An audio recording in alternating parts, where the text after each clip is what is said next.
So this recording came to me in a very interesting way, because I actually woke up today and it's my day of working on my marketing parts and recordings, and I really didn't feel like doing anything. I was completely dismotivated and down, and not trying to find the ways to do my stuff, and every subject that was coming to my mind I was rejecting. I'm like, no, it's too difficult, this is not gonna happen, this is not interesting, this is I have to still work on that one, this is, I don't know what to say. And subject by subject I was rejecting all the possible recordings or movies I could do. And at some point I said, okay, that's too much, I'm just not gonna do anything today. And then the judgment came. Oh, great, like, you're not doing anything,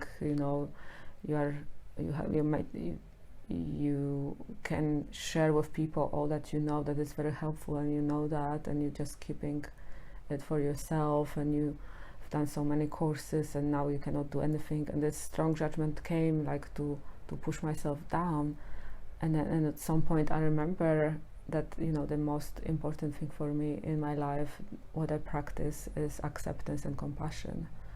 And all of a sudden came acceptance. Okay, it's fine, I don't have to do anything today, it's all right. I don't want to keep pushing myself and beating myself up, because we forget, and that's what actually I became aware right away. We forget where all these patterns are coming from, or I forget, but many people don't know. That's why I want to share this recording, that the way we are raised and conditioned, it really shows in our everyday life. And the fact that we feel stuck, or it's hard for us to be motivated, or it's hard to do things in a certain way, it's not because it's something wrong with us, or we are less, or we're not worthy, or we should take another 3 courses. It's the fact that we were conditioned in a certain way. We are conditioned to compare ourselves with other people. We are conditioned to see our values in the way we do things and how many things we have done and achieved.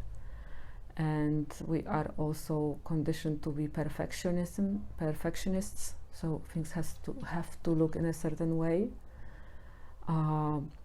And in my very case, I can share my story. It was like during my childhood, I had a really demanding mom that at times she was giving me tasks that were too hard for a 7-year-old to achieve.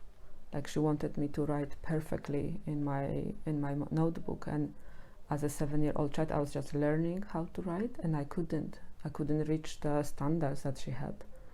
And that was over and over till the moment I broke down in tears.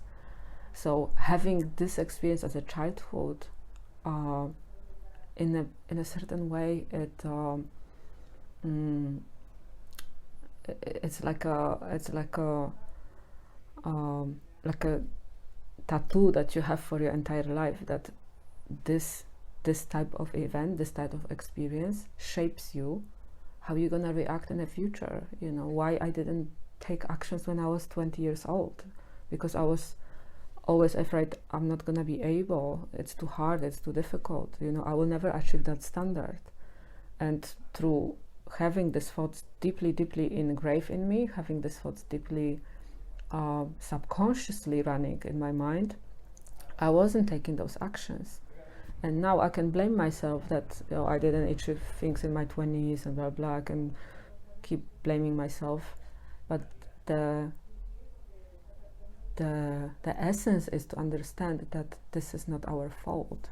And obviously I'm not the only one. It's the example of many of my friends and people I know and my clients, that there is this moment that we don't know how. We have everything. We have resources, we have knowledge, we have the structure, and somehow we can't. And it's this paralyzing, we can call auto-sabotage, which I kind of, I see this part of like auto-sabotaging yourself, but actually it's like, it comes from your body, that you are being blocked, you're paralyzed. It's a developmental trauma.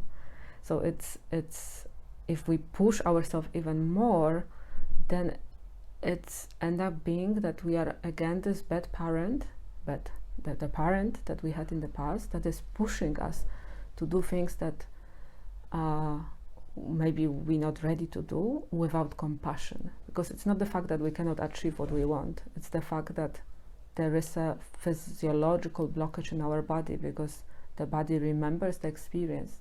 So for me, the experience that I have when I was 7 years old, it's recorded in my body. So each time there is action of this type for me to take, there is the nervous system is paralyzed, and obviously I don't have energy, I don't want to do it because I don't want to experience those feelings again, or I already know ahead that I'm not going to reach those standards.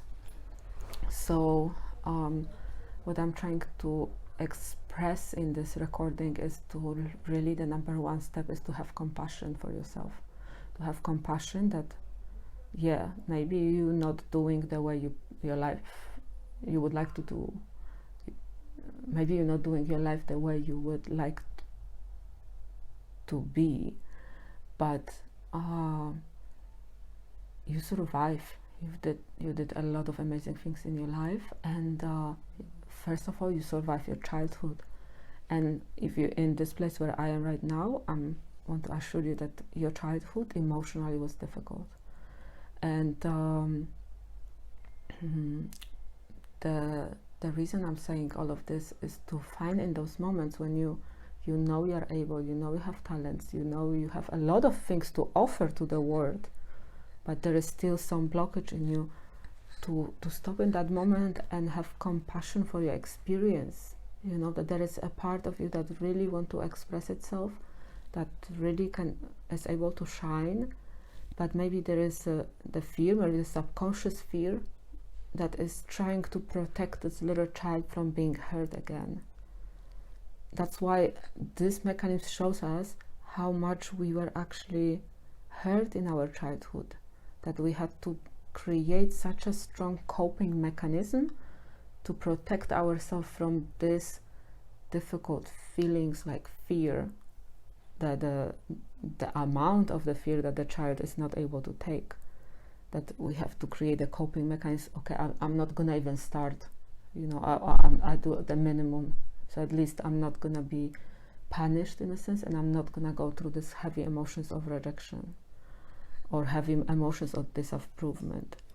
So I think knowing a little bit our history as a child and going deeper into our childhood, we can have more compassion for ourselves, for our process, and start from there, and really start from the compassion and from acceptance where I am. And it's okay if it's so hard for me to do something. What is my need in the moment? What do I need in the moment so I can facilitate this process for myself, so maybe I can take first step? How would I like to be a good parent for myself? What would I say to the child that is lost, stuck, disorganized, is trying to do something, but there is a lot of tension, and at the end we don't do anything? How would I support if it was my daughter? How I would support if it was my best friend? What would be the first step I would take to support them? And for me, when I ask myself those questions, the first thing came, it's okay, it's okay that you struggle, because it is sometimes difficult. Based on your experience, based on the experience you have in childhood, you can now see this is not your fault, and what way I can serve you to do this step. And what came to me is like, okay, how about to make video about that, and then go from there. It doesn't have to be perfect. It just has to convey that message, that very experience that you had right now, feeling unable, not capable of making videos on subjects that you know by heart, so as I say, maybe this video is this recording is not perfect, and it's missing a lot of information, but this is the story that I want to share with you, that if you are stuck, if you feel, I think the first